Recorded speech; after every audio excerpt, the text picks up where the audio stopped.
Para esto vamos a dividir este tema en varios puntos correspondientes a unas preguntas. Iniciaremos con la etapa de la embriología del sistema nervioso central. Hablaremos luego de los procesos de las etapas del desarrollo de la neurogénesis y la neuromaduración. Estaremos abordando también puntos de neuromaduración. Hablaremos de la estructura y la funcionalidad de la neurona, de lo que es la sinapsis, lo que es el potencial de acción. Abordaremos el tema de la bomba de sodio-potasio y las diferencias principales entre lo que es la sinapsis eléctrica y la sinapsis química. También hablaremos de los neurotransmisores y de los neuroreceptores. Iniciemos con las etapas de la embriología del sistema nervioso central. Estas etapas de embriología del sistema nervioso central podríamos dividirlas para hacerlo de manera didáctica, si bien hay autores que pueden hablar de menos o más etapas, la dividiremos en 4 etapas principales. Hablaremos en primer lugar desde una primera etapa que es la fecundación como tal, cuando el espermatozoide y el óvulo hacen ese encuentro generando una fusión de cromosomas, los 23 cromosomas del padre XY con 23 cromosomas de la madre X estarán generando estos 23 pares de cromosomas del cigoto, formando el cigoto. Ahí ya estamos en lo que es la misma cadena genética, en formación de estos cromosomas. Y bueno, el ADN en sí, formado por esta cadena de proteínas, como lo son la timina, la guanina, la adenina y la citosina, que son las 4 proteínas principales en esta cadena de ADN que tiene el ser humano como tal. Luego vamos a pasar a esta segunda etapa de este desarrollo del sistema nervioso central.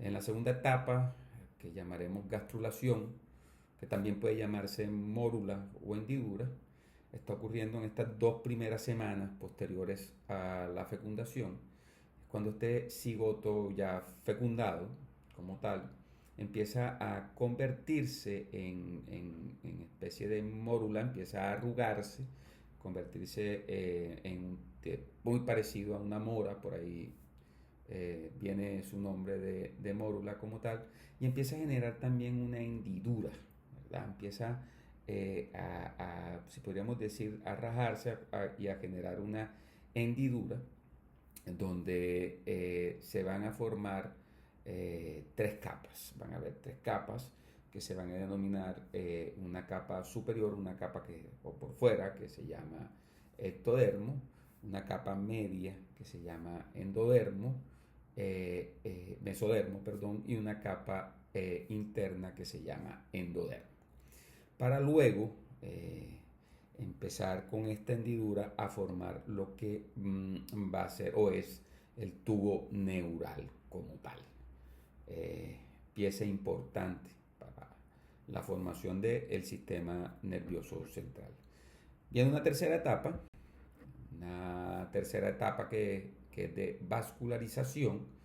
Esto está ocurriendo entre la tercera y la cuarta semana.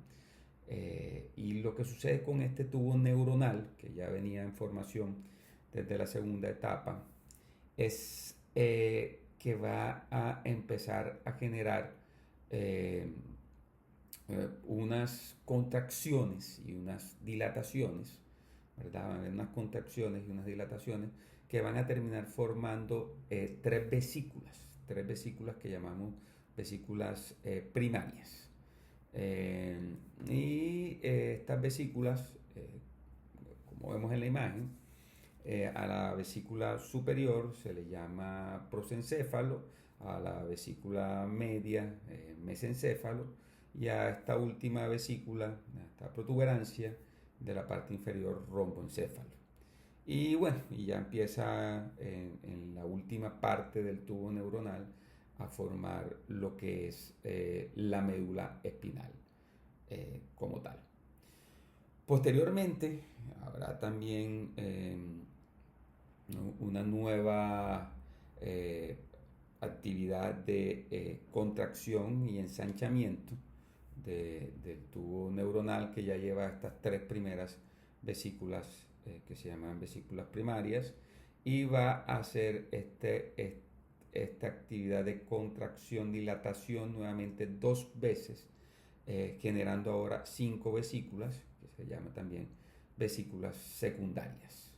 ¿Qué sucede aquí especialmente en este punto? En este punto el prosencéfalo, la protuberancia o la vesícula superior del tubo neuronal, se va a convertir ahora en dos vesículas denominadas el telencéfalo y el diencéfalo, ¿verdad?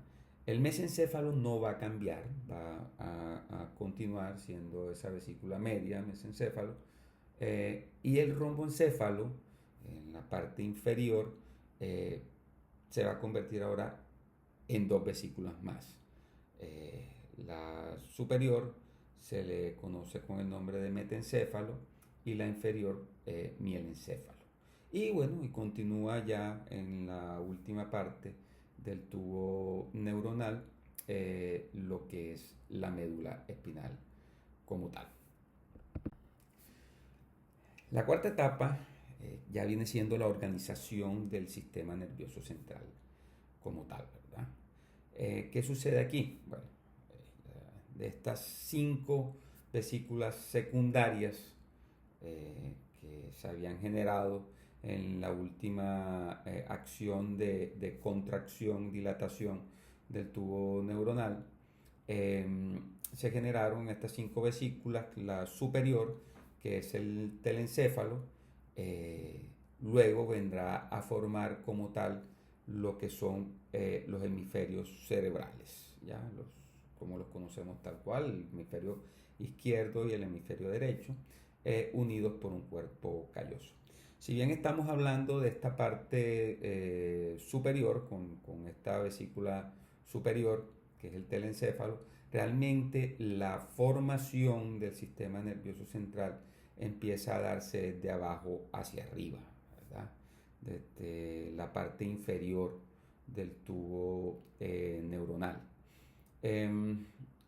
Pero de esta manera, haciéndolo didáctico, hemos empezado por la primera vesícula, por el telencéfalo, que forma estos hemisferios, los hemisferios cerebrales, que están unidos por el cuerpo calloso. Luego, en la siguiente vesícula, que es el diencéfalo, este va a terminar convirtiéndose en el tálamo, el hipotálamo y el epitálamo, o sea, una parte importantísima del sistema nervioso del cerebro, del sistema nervioso central. El mesencéfalo, si bien no había cambiado, o sea, de esa vesícula primaria continuó como tal, no hubo unas subdivisiones, va a ser una parte muy importante, porque va a ser prácticamente la base del cerebro medio, es el mismo mesencéfalo que va a formar posteriormente. Del romboencéfalo, que se convirtieron en las siguientes vesículas secundarias, conocidas como el metencéfalo y el mielencéfalo. El metencéfalo se va a convertir posteriormente en la estructura o en el cerebelo como tal. Y el mielencéfalo, vamos a hablar de que posteriormente se va a convertir en esa base, en el bulbo raquídeo, en el inicio de toda la estructura cerebral como tal. Y bueno, ya luego la formación también ya en la parte inferior de la médula espinal. Si bien el mesencéfalo, haciendo de pronto énfasis en esta vesícula media del tubo neural, no tuvo cambios del él continuó luego en la formación de las vesículas secundarias. El mesencéfalo, no solo por ser el cerebro medio, formar el cerebro medio y la misma protuberancia, tiene una importancia grandísima porque él va a formar 12 pares craneales, tanto pares craneales sensitivos, puros, motores y también mixtos. O sea, la importancia de esta vesícula media como tal. Esto es las etapas del desarrollo del sistema nervioso central, dividido en 4 etapas, como dije inicialmente, de manera didáctica, a razón de dar una explicación muy concisa de cada una de estas etapas de la formación del sistema nervioso central. Bueno, pasaremos a los procesos de las etapas del desarrollo de la neurogénesis. E igual, como hicimos con las etapas de la embriología o de la génesis del sistema nervioso central, lo dividiremos en 4 etapas para ser un poco más concisos y precisos. Una primera etapa donde hablaremos de la neurogénesis como tal, una segunda etapa donde estaremos hablando de la diferenciación celular, de la primera diferenciación que va a ocurrir, una tercera etapa que es la proliferación y posteriormente ahí la migración de estas neuronas, células neuronales, y una cuarta etapa del crecimiento de las neuronas, o la sinaptogénesis, donde habrá una subdivisión de esta etapa que consideraremos al llegar ahí en su momento. Iniciemos con la primera etapa. La primera etapa es la neurogénesis como tal, ¿verdad? Después de la 8ª semana, cuando ya están formadas completamente las 5 vesículas secundarias, ¿verdad? O sea, ya el segundo mes después de la fecundación como tal, de las paredes de estas vesículas van a salir, van a aparecer, van a emerger estas células preneurales, ¿verdad?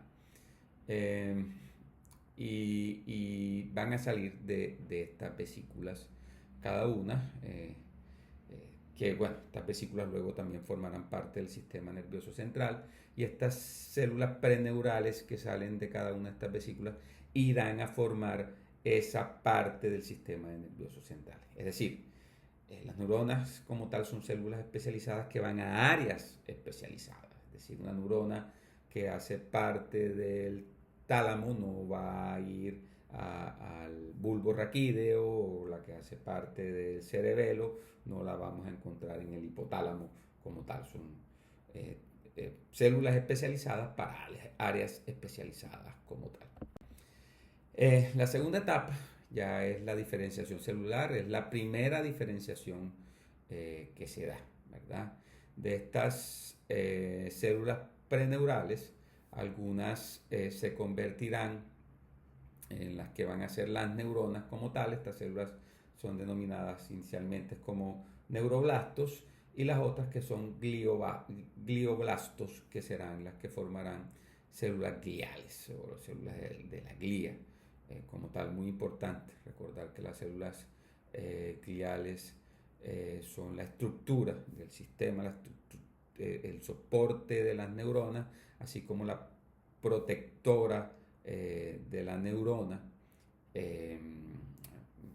importante en todo el tema del metabolismo también de la neurona, que ya que también de fuera del sustento del alimento va a estar soportando esa estructura, y que también genera la mielinización, importantísimo también para las neuronas.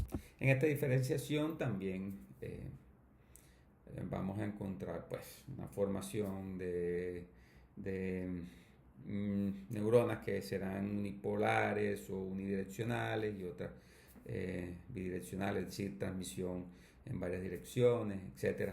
hace parte de la diferenciación celular de estas células neuronales como tal. Pasamos a la tercera etapa, que es la etapa de proliferación y migración como tal.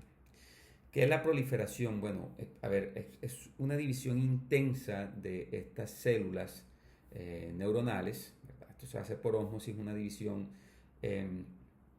grande donde de una célula a través de una contracción empieza a contraerse y van a aparecer o a emerger dos células más.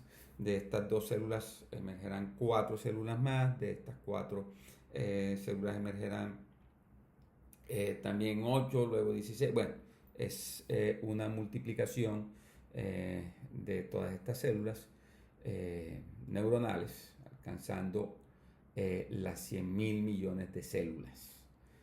En esto los autores hablan de 100.000 millones de células. No todos los seres humanos tendrán las 100.000, podrán tener menos, pero no más de este número de células neurales como tal, de neuronas. Viene el paso posterior, que es el paso de migración, ¿verdad? Bueno, no es que estas células neuronales, que las células irán a migrar de la vesícula del mielencéfalo, se irán al telencéfalo, no, migran dentro de la misma vesícula, pero acordémonos que tienen que buscar su posición especializada como tal en esa área especial como tal.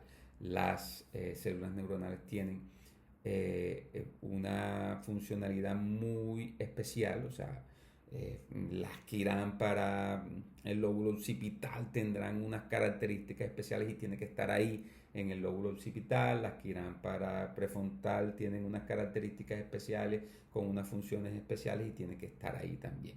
Entonces, esta es la etapa de migración como tal, a ubicarse en el punto para las cuales ellas nacieron, genéticamente están predispuestas e irán desplazándose al punto que les corresponde como tal. Pasamos a la cuarta etapa, ¿verdad? Que viene siendo el crecimiento. ¿Qué sucede aquí? Viene siendo la formación de todas esas redes, neuronales. Y para esto, la neurona como tal tendrá que empezar también a crecer tanto en sus axones como en sus dendritas, ¿verdad? O sea, tienen que crecer para poder formar esas redes, para poder generar las conexiones. Vendrán axones que se alargarán completamente, que irán desde el sistema nervioso central hasta el cuerpo del ser humano. Es una conexión automática como tal, es decir, sentir que estoy tocando el dedo gordo del pie, tiene que llegar a esa conexión de una manera muy rápida y por eso el crecimiento de los axones tiene que ser tan largo y tiene que empezar a formarse todas estas redes con el crecimiento mismo de las neuronas, de los axones como tal y de las dendritas de las neuronas. Si bien esto es una etapa que está conformada por una parte genética también, las conexiones neuronales también están conformadas por las experiencias y por el contexto del ambiente. Es una parte importante. De ahí que en las primeras etapas de vida, el ser humano, los niños necesiten los estímulos, necesiten cierto tipo de experiencias para ir generando esas conexiones y que se vayan fortaleciendo también. Si este tipo de estímulos no están existiendo, si el ambiente no le está dando esto, si las personas, padres o que hay alrededor no tienen, no están brindándole al niño este contexto muy seguramente pues habrá problemas a futuro dentro de las mismas redes y las conexiones neuronales que hay. Esta cuarta etapa de crecimiento podríamos considerarla que tiene unas subdivisiones o unas subetapas, ¿verdad? Una de las primeras subetapas la llamamos poda neuronal. La poda neuronal no es otra cosa que un recorte de conexiones que ya no van a ser usadas posteriormente. Es una manera de volver un poco más eficiente el espacio, de volver más eficiente el funcionamiento mismo del cerebro, del sistema nervioso, y por eso ya no serán necesarias. Por ejemplo, altos reflejos de los bebés recién nacidos, de, por ejemplo, chupar o chupetear el seno una vez se le coloca, o algunos otros tipos de actividades motoras que ya se han aprendido con facilidad, que se han automatizado, pues ya no son necesarias este tipo de conexiones más adelante. Y esto es lo que se llama poda neuronal, y también hace parte de todo este proceso de neuromaduración como tal. Otro subproceso, otra subetapa de esta cuarta etapa del crecimiento y sinaptogénesis es la muerte neuronal o la apoptosis. Una muerte neuronal,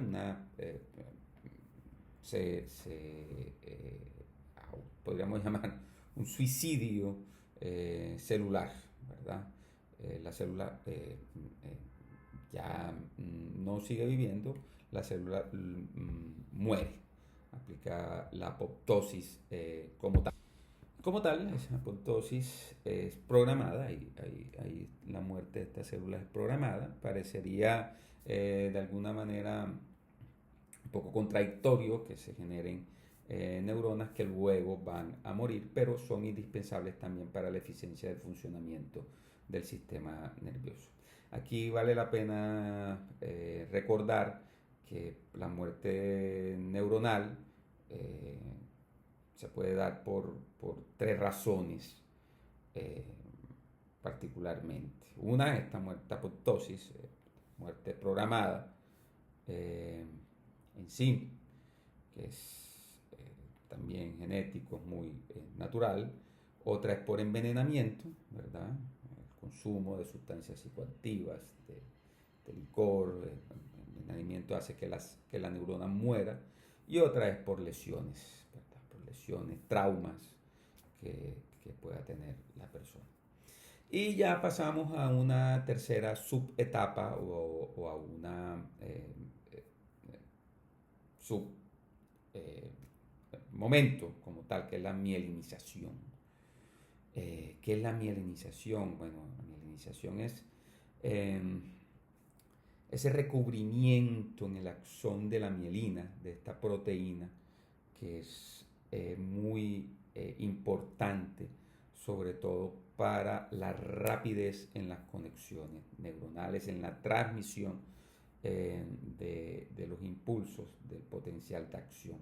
Como tal, esa mielina que produce también las células glía.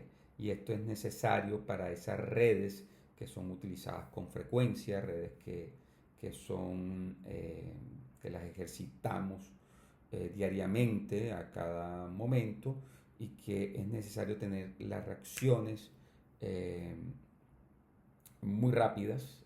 Hay que afinar estas conexiones y el afinamiento de estas conexiones para que los potenciales de acciones, los impulsos se hagan de manera efectiva. Es la mielinización de estas neuronas, de los axones de las neuronas, sobre todo. Ahora hablaremos de la neurona, hablaremos de las partes de la neurona, la funcionalidad como tal de la neurona. La neurona, definida como la unidad estructural y funcional del sistema nervioso, ¿verdad? Ya hablamos que son este tipo de células especializadas que hacen parte de nuestro sistema nervioso, tanto para el tema de respuesta de impulsos eh, aferentes, respuestas eferentes, eh, actividades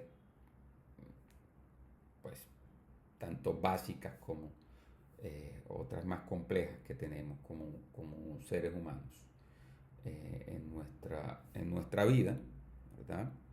Tiene una funcionalidad importantísima que es precisamente eh, las neuronas de transmitir los impulsos nerviosos. Ya esto se hace con una comunicación entre células como tales. De pronto, en el momento que nos tocan o que de pronto sentimos calor o frío a través de la piel, cuando tocamos algo frío o caliente, llegue ese impulso, ese estímulo que recibimos, que percibimos de manera inmediata a nuestro sistema nervioso central a razón de tener una respuesta y son muy importantes sobre todo en el tema también de percepción y bueno, luego veremos que las neuronas y sus conexiones hacen parte importante de los procesos superiores que también tenemos como seres humanos. La neurona la podemos dividir en varias partes, en el núcleo de la neurona, además de tener el ADN, tener toda esa información genética, es el responsable de la emisión de los impulsos nerviosos que van a recorrer también todas estas conexiones que tenemos neuronales.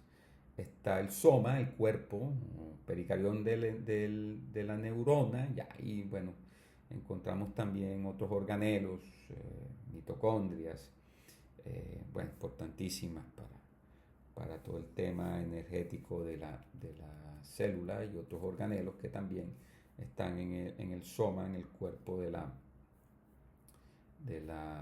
neurona, ribosomas, bueno, organelos importantísimos para la salud celular, por decirlo de alguna forma. Van a estar las dendritas, que son como esta especie de cilios, de pelitos que se forman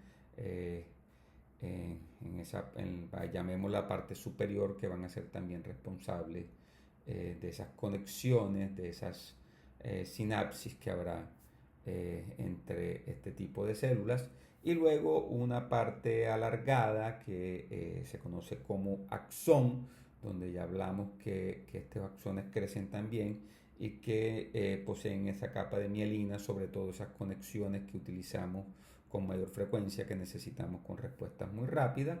Y al final del axón está o se encuentra, bueno, terminales de axón, también importantes dentro de la comunicación neuronal, dentro de la sinapsis neuronal como tal.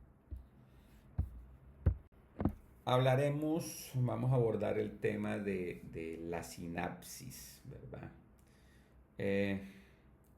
Bueno, la sinapsis es un proceso a través del cual las neuronas se comunican entre sí, ¿verdad? Es un proceso de comunicación neuronal, podríamos hablar de esto. Y esta sinapsis se da pues, por una acción eléctrica y por una acción química, o sea, son estímulos electroquímicos que permiten esta conexión. Hay unas hendiduras sinápticas, o sea, que quiero decir es que las neuronas no están unidas completamente, hay un espacio entre ellas muy pequeño, estamos hablando de 40 nanomilímetros, y ese espacio, entre ese espacio neuronal es que se produce la conexión o se produce la sinapsis en estas hendiduras sinápticas. La sinapsis es muy importante, la comunicación neuronal es muy importante. Estas conexiones que se van formando también después en la maduración neuronal o en la neuromaduración son muy importantes para la conducta humana. Acordémonos que las conexiones y las formas de conexiones también es la base o el origen de las conductas que podemos tener, y también de algo llamado plasticidad sináptica, de la manera en que vamos desarrollando nuevos eventos, nuevas experiencias, nuevas memorias, y vamos generando un aprendizaje, y vamos conformando nuevas conexiones, y vamos también fortaleciendo unas que ya se encuentran, dependiendo también de nuestro entorno y del ambiente como tal. Hablaremos ahora, pues, de lo que es el potencial de acción como tal. El potencial de acción es un efecto fisiológico, que puede ser de carácter tanto eléctrico como químico, ¿verdad? Es muy importante, es súper esencial para que la información entre neuronas interneuronal se dé. El potencial de acción es ese mecanismo con el cual se envía esa información, es ese impulso con el cual se envía la información entre las neuronas. Y el potencial de acción se desarrolla, pues, en las membranas neuronales como tal. Y bueno, veremos que esto se presenta, este impulso que existe, que se genera a manera neuronal, se puede decir que se presenta en tres etapas, que se llama la despolarización, la repolarización y la hiperpolarización. Son muy importantes estas etapas. ¿Qué pasa en cada una de ellas? Bueno, antes es preciso que se hable de que a través de estas membranas celulares, de las neuronas, el paso de iones es muy importante, y sobre todo de dos tipos de elementos, ¿verdad? Que es el sodio y el potasio. Es indispensable para que haya esa comunicación neuronal, para que ese impulso neuronal se dé y atraviese como tal. En ese momento de despolarización, lo que sucede es que van a empezar a ingresar estos iones de sodio, ¿verdad? Van a empezar a atravesar las membranas, y va a llegar a un pico máximo donde estos iones de sodio como tal van a entrar, por decirlo de alguna manera, a la célula, al plasma de la célula. Va a ser una entrada masiva de sodio, y va a ocurrir ese proceso de despolarización necesario para que empiece a transmitirse ese impulso que va a salir desde el núcleo como tal, empiece a transmitirse a través del cuerpo, y luego dendritas, axones, terminales de axones de la neurona como tal. Pero es una manera como de ese cambio eléctrico entre negativo y positivo, por decirlo de alguna manera. El positivo se abre y se llena con estos iones de sodio, para que ese impulso eh, eh, pueda seguir a través de la neurona y comunicarse en todas las conexiones que tiene posteriormente. Luego, cuando ya esté este ingreso totalmente de sodio, lo que hace es que va a salir de la neurona, o sea, se va a abrir, y los iones de sodio van a salir y van a permitir la entrada de iones de potasio. Cada 3 de sodio que se eliminen o que salgan, van a entrar dos de potasio. Esto se llama en la segunda fase, que es la repolarización como tal. Y esto ayuda de alguna manera otra vez a que, por decirlo de alguna forma, vuelva a reposo la célula, o sea, en su estado natural. Los iones de potasio naturalmente van a estar adentro de las células, van a estar en el plasma de ellas, y vuelve a este estado otra vez de potasio dentro de esto. Para esto también, para que esto ocurra, hay un gasto de energía, y bueno, de una proteína, que es la ATP, también dentro de esto. Y después de esta repolarización, lo que va a suceder es, lo llamamos hiperpolarización, que no es otra cosa que vuelve otra vez como a su estado de negativización o negativo, nuevamente la célula, debido a la salida eh, de los iones de potasio y que se van a producir. Y esto lo que está haciendo para que se hace este nuevo cambio de polo de cambio de polo en la célula, es que no va a permitir que el impulso neuronal, el potencial de acción, la información que se envió, se regrese, ¿verdad? Si esto llega a suceder, pues obviamente se presentan muchísimos problemas donde haya un retorno del impulso, de la información, del potencial de acción, eh, y genera algunos temas, algunas patologías como son la epilepsia, por ejemplo. Hablemos ahora de lo que es la bomba de sodio y potasio, ¿verdad? Eh, Va muy de la mano en el proceso sináptico de sinapsis como tal.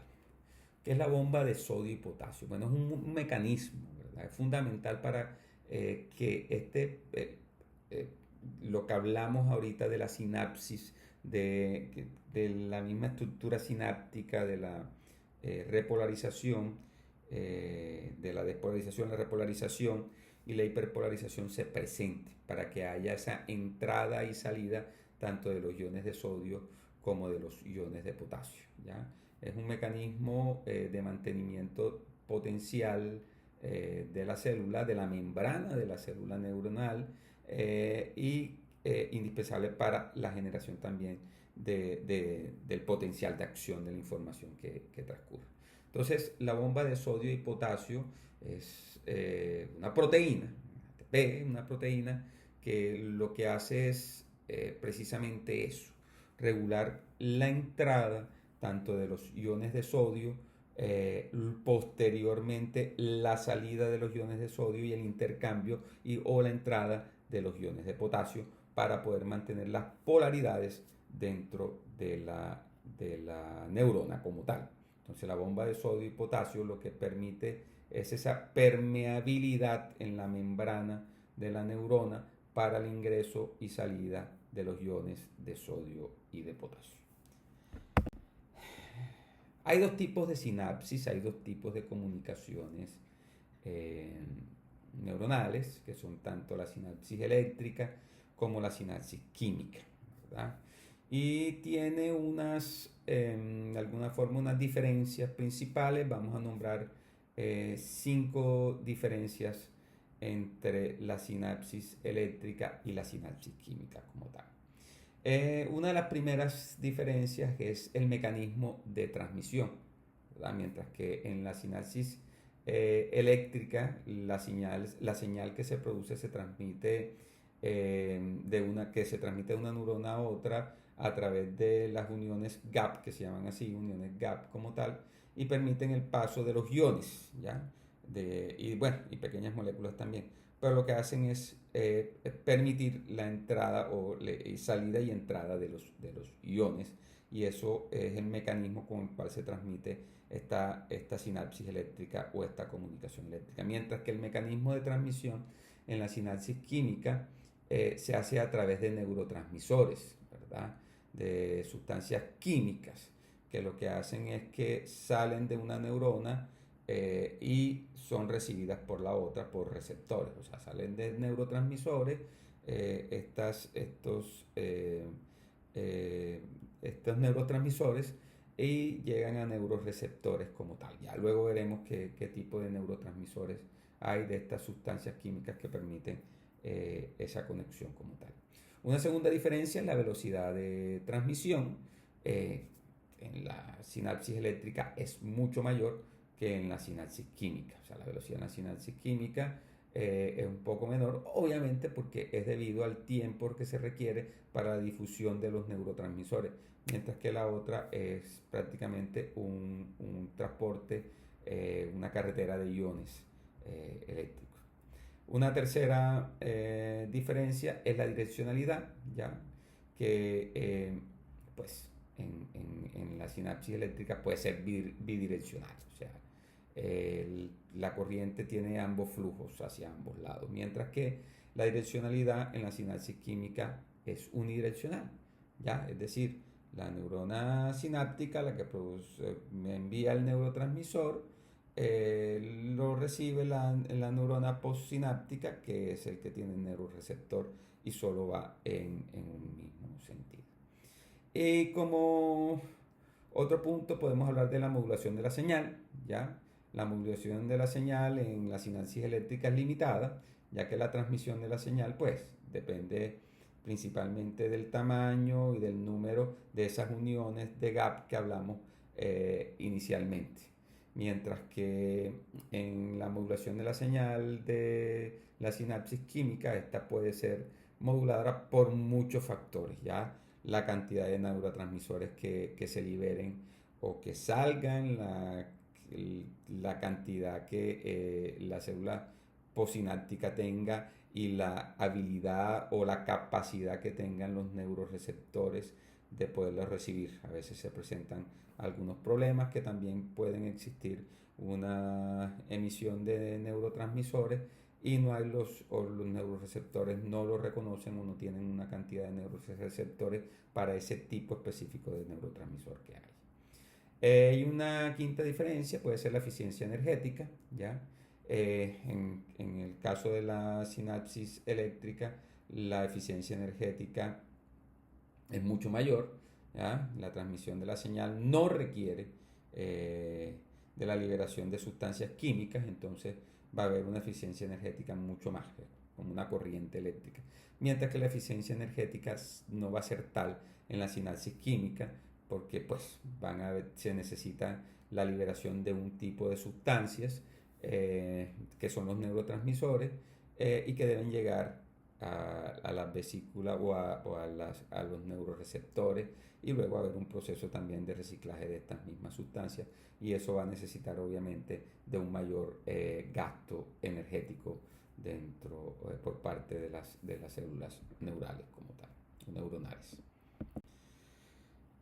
Hablemos de los neurotransmisores como tal, ¿verdad? Esos necesarios en la sinapsis química. Los neurotransmisores son moléculas químicas fundamentales pues, para la misma sinapsis, para la comunicación neuronal y actúan como mensajeros.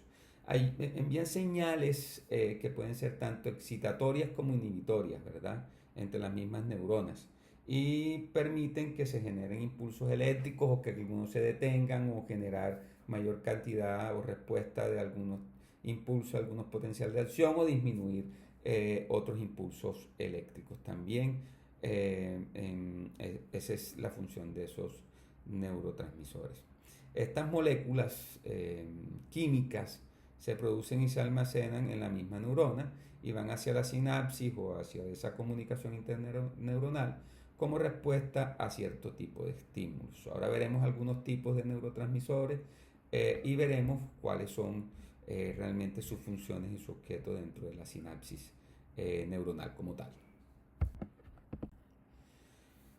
Bueno, algunos neurotransmisores, vamos a hablar de 4 neurotransmisores importantes. Toquemos el primer neurotransmisor, creo que ampliamente lo escuchamos, que es la dopamina, ¿verdad? Esta es un neurotransmisor, una hormona, que se le conoce mucho por ser el partícipe de muchas conductas adictivas. Los neurotransmisores también tienen que ver con la conducta humana. La dopamina genera sensaciones muy placenteras, pero también hay que decir que son importantes y fundamentales para la parte motora, control de movimientos, también para regulación de memoria, procesos cognitivos relacionados con el aprendizaje y todo dentro de ese proceso de recompensa que tenemos dentro de las conductas y así como también toma de decisiones, ¿ya? La dopamina es un neurotransmisor muy importante y esencial dentro del sistema nervioso. Otro neurotransmisor es la serotonina, ¿verdad? Es como conocida también como la hormona de la felicidad, eh, importante en la regulación de estado de ánimo, muy importante para el tema del sueño, regulación del sueño y el apetito. Tiene también otras funciones importantes dentro de la actividad digestiva, regula la temperatura corporal, el deseo sexual también está influenciado por la serotonina. Un exceso de serotonina puede causar algunos síntomas de estrés y de ansiedad en algunos momentos. Otro neurotransmisor es la GABA o el ácido gamma aminobutírico, ¿verdad?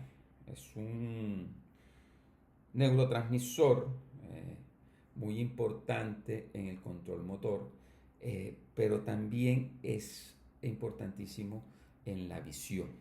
Ya es uno de los neurotransmisores muy importantes en los impulsos que se tienen en las neuronas especializadas de la visión. Es muy importante para la regulación de la ansiedad y también para mantener ese equilibrio entre la excitación y la inhibición en el cerebro, o sea, mantiene ese equilibrio. Otro neurotransmisor es el glutamato, ¿verdad? Es realmente excitatorio, está más que todo en el sistema nervioso central que en el periférico y es muy importante para la transmisión de información motora, cognitiva y emocional. Tiene una parte que si hay exceso de glutamato, esto puede resultar tóxico para las neuronas y puede estar relacionado mucho con el tema de eventos o episodios epilépticos y en algunos momentos con accidentes también cerebrovasculares como tal. Hablemos de lo que son los neuroreceptores, ¿verdad? Estos neuroreceptores son proteínas que se encuentran en la membrana de las células nerviosas, están en la membrana de las neuronas y tienen un desempeño muy importante en todo el tema de comunicación neuronal. Su función es recibir estímulos específicos, ¿ya? Los neuroreceptores también, como los tipos de neuronas son especializados y están hechos para recibir cierto tipo de neurotransmisores, ¿ya? Los neuroreceptores como tal, neuroreceptores tienen una funcionalidad de recepción de estos estímulos muy concretos, que son muy especializados, que son específicos, para que haya una comunicación neuronal eficiente como tal. Es decir, los neuroreceptores de dopamina no van a captar o a recibir otros neurotransmisores, o sea, no va a captar GABA, no va a captar glutamato, serotonina. Esos neuroreceptores de dopamina son especializados para recibir dopamina o para captar la dopamina. Son específicos para cierto tipo de neurotransmisores como tal. Hay muchos tipos de neuroreceptores. Los neuroreceptores, como son tan especializados, hay muchos tipos de neuroreceptores. Y estos actúan dependiendo del estímulo. Hay neuroreceptores que son los fotorreceptores, importantísimos dentro de la visión. Estos están, por ejemplo, en la retina del ojo, captan la luz, todos los estímulos lumínicos y esas señales son convertidas en señales eléctricas que también van al cerebro. Hay otros receptores como los receptores mecánicos, como el tacto, sentir el tacto, y otro como el sonido, que lo que hace es captar esas ondas sonoras que luego también son transformadas en ondas eléctricas que también irán al cerebro como tal. Otros receptores, los receptores de temperatura que tenemos también en todas partes del cuerpo, y hay receptores químicos muy presentes también en el olfato y el gusto, que son neuroreceptores de moléculas químicas como tal. Bueno, este es un recorrido por lo que ha sido la comunicación neuronal, hablando desde un inicio, desde la misma embriología del sistema nervioso central, pasando por toda una neurogénesis y hablando luego del tema de conexiones de sinapsis neuronales, pasando también por el tipo de sinapsis, por lo que son los neurotransmisores, sinapsis químicas, sinapsis eléctricas, la manera como existe esta comunicación a través de cada una de las neuronas, la importancia de la bomba de sodio y potasio y de lo que son los neurotransmisores y también los neuroreceptores. Muchas gracias por la atención y nos veremos en una nueva ocasión.